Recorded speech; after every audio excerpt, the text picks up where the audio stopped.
आपका स्वागत है हमारे YouTube channel N7 study online पर। आज का जो महत्वपूर्ण टॉपिक है वो है उत्तराखंड का नदी तंत्र और ये पार्ट 3 है। और अगर आपने अभी तक हमारा YouTube चैनल सब्सक्राइब नहीं किया है तो ज़रूर सब्सक्राइब कर ले ताकि आपको लेटेस्ट अपडेट मिलती रहे। तो चलिए चलते हैं क्वेश्चन की ओर। पहला प्रश्न, किस स्थान पर भागीरथी नदी को गंगा के नाम से जाना जाता है? तो ये है देवप्रयाग में है। यहाँ पे अलकनंदा और भागीरथी का संगम स्थित है। नेक्स्ट क्वेश्चन, भागीरथी नदी कहाँ से निकलती है? तो ये है गोमुख से निकलती है। नेक्स्ट क्वेश्चन, खतलिंग हिमनद से कौन सी नदी का उद्गम होता है? तो इसका आंसर जो है वो है बिलंगना नदी का। नेक्स्ट क्वेश्चन, जाह्नवी नदी से कौन सी एक मुख्य नदी संबंधित है? तो इससे संबंधित भागीरथी नदी है। नेक्स्ट क्वेश्चन, जोगेश्वर धाम किस नदी के किनारे स्थित है? तो इसका जो आंसर है वो है जटागंगा। नेक्स्ट क्वेश्चन पे आते हैं, मंदाकिनी नदी किस जल प्रवाह से संबंधित है? तो इसका आंसर है अलकनंदा। नेक्स्ट क्वेश्चन, गोविंद घाट किन नदियों के संगम पर स्थित है? तो जो ये संगम स्थित है वो है अलकनंदा एवं लक्ष्मण गंगा के। लेकिन इन दोनों के संगम को भ्योंडार गाड़ भी कहा जाता है, तो कंफ्यूज बिल्कुल भी नहीं होना है। इसका आंसर दोनों ही राइट है। नेक्स्ट क्वेश्चन की ओर आते हैं, भारतीय इतिहास में अलकनंदा का दूसरा नाम क्या है? तो इसका ऐतिहासिक नाम जो है वह हिरण्यवती। ओके। नेक्स्ट क्वेश्चन की ओर आते हैं, जून 2013 की केदार घाटी की आपदा किस नदी के जलागम क्षेत्र में भीषण वर्षा के कारण हुई? वह नदी कौन सी थी?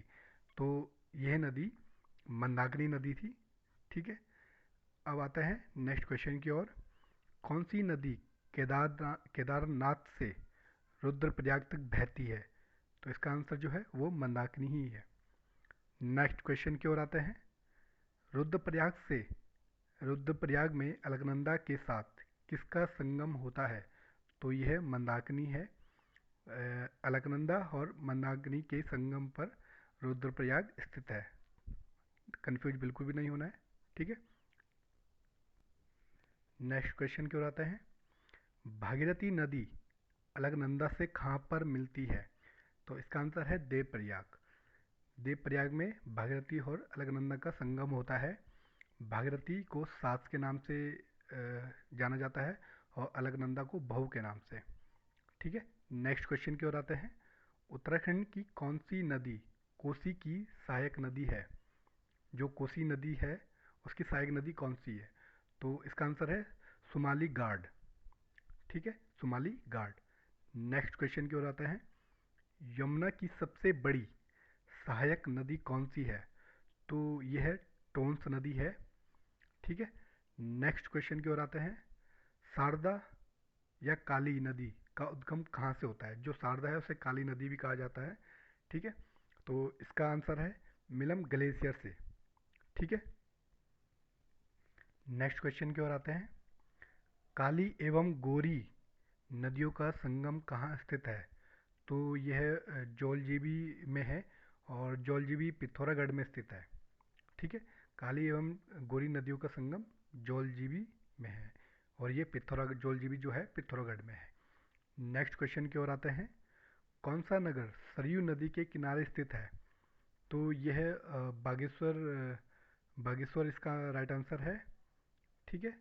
नेक्स्ट क्वेश्चन की ओर आते हैं, कौन सा ऐतिहासिक स्थल यमुना और मोटप गाढ़ के संगम पर अवस्थित है? तो इसका जो आंसर है वो है लाखा मंडल। नेक्स्ट क्वेश्चन की ओर आते हैं, पूर्वी न्यार और पश्चिमी न्यार कहाँ पर मिलती है? तो इसका जो आंसर है सतपुली। नेक्स्ट क्वेश्चन की ओर आते हैं, चंद्रभागा नदी कहाँ है? तो यह ऋषिकेश में स्थित है। ठीक है। अब मैं आप लोगों को महत्वपूर्ण नदी तंत्र दिखाने जा रहा हूँ, तो आप गौर से उसको समझिएगा ताकि आपके सारे क्वेश्चन राइट हो सके। तो चलिए चलते हैं। साथियों, इसको जरा गौर से समझिएगा ताकि आपके महत्वपूर्ण प्रश्न जो हैं उनका राइट आंसर आपको मिल सके। तो गौर से समझिएगा। ठीक है। ये जो एक से, ये जो ये जो नदी आ रही है, ये रूपिन है और ये सुपिन है, जो कि ट्यूनी नेटवार में मिल रही है। इसे यहाँ से तमसा के नाम से भी जाना जाता है। ये जो यहाँ पे संगम है, इसे ट्यूनी नेटवार के नाम से जाना जाता है। ठीक है, तो यहाँ पे रूपिन और सुपिन मिल रही है। अब बात करते हैं यहाँ पे जो ये लेफ्ट साइड में आ रहा है, ये उत्तराखंड और हिमाचल प्रदेश का बॉर्डर बनाता है। ठीक है, और ये जो रुपिन है, ये डोडरा क्वांटा से निकलती है, और जो ये सुपिन है, ये स्वर्गारोहिणी से निकल रही है। तो इनका संगम जो है ट्यूनी नेटवाड़ है, और ये तमसा के नाम से यहाँ से जानी जाती है। इस जो तमसा नदी है उसे टोंस नदी भी कहा जाता है। तो अब आते हैं नेक्स्ट की ओर। तो यहाँ पे जब ये तमसा नीचे की ओर आती है, तो यहाँ पे एक इछारी बांध है, जो कि टोंस नदी पे है, जो कि कालसी से जस्ट पहले ही है। तो यहाँ पे इछारी बांध निर्मित किया गया है। उसके थोड़ा सा आगे आते ही यहाँ पे यमुना नदी मिलती है, जो कि कालसी है। तो यहाँ पे यमुना नदी और टोंस नदी का संगम है। तो इसी के नीचे जस्ट आते हैं तो यहाँ पे शक्ति नहर है, शक्ति नहर। तो ये छोटी सी एक नहर है। इसके नीचे उतरते, तो यहाँ पे उतरते ही डाक पत्थर आ जाता है। उसी के जस्ट नीचे एसन बैराज है, और ये ढालीपुर निकलती हुई उत्तर प्रदेश की तरफ निकल जाती है। तो इसको आप समझ लीजिएगा, बहुत ही इम्पोर्टेंट है। आपके सभी नदी तंत्र से संबंधित क्वेश्चन आराम से सॉल्व हो जाएंगे। ठीक है, धन्यवाद दोस्तों वीडियो पूरा देखने के लिए। एवं आपसे फिर आग्रह करना चाहूँगा, अगर आपने अभी तक हमारा यूट्यूब चैनल सब्सक्राइब नहीं किया है तो ज़रूर सब्सक्राइब कर लें, क्योंकि इसके बाद आपका पार्ट 4 आएगा। धन्यवाद।